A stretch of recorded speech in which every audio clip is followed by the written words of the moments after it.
هذه القصيدة الأثرية للشاعر الكبير بديوي الوجداني العتيبي رحمه الله، المتوفى سنة 96 و200 وألف للهجرة، أي قبل ما يقارب 150 سنة.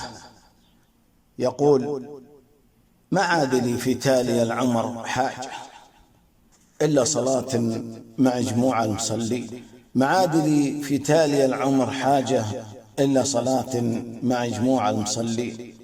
60 عام وسننا في عجاجة، نركض ورا الدنيا مع الناس لاهي.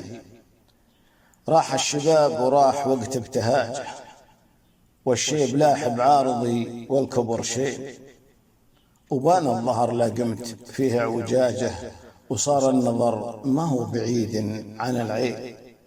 وقت انتساوى الصقر هو الدجاجة، وترعى بها الطليان بين السراحيل. وقت انبه العاقل بعقله رجاجه، واحتار ما بين المره والوراعي.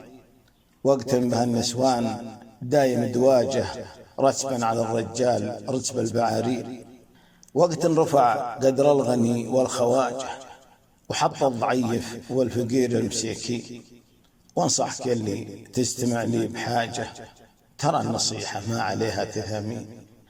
وهرج على غير النشامة سماجة، والطيب ما ينفع بناس رديين.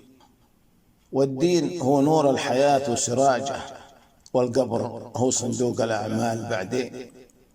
من طاع ربه كل خير يواجه، يسعد بهالدنيا ويوم الموازين.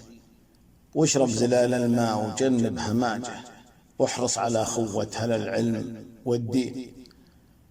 واحفظ كتاب الله بالليل ناجه، ود الفروض الخمس والأجر 50. والوالد رضه لا تكدر مزاجه، والوالدة حقه على الراس والعين.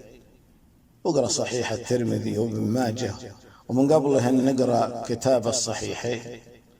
والصبر مفتاح الكرب وانفراجه، وما قدر المولى على الناس راضين. والجار ذا حق ولو هو لجاجه، أوصابها اللي مرسله مالك الدين. واحفظ لسانك عن كلام الخماجه، واعرف ترى النمام في نار سجين. ورفيقك الطيب تجنب إحراجه، وياك ظلم الناس ويا القريبين. ويا ما حلا قبل الفجر وانبلاجه، صلاة تال الليل والناس نايمين. والختم صلى الله عدد ما تواجه، ليل بنهار وعد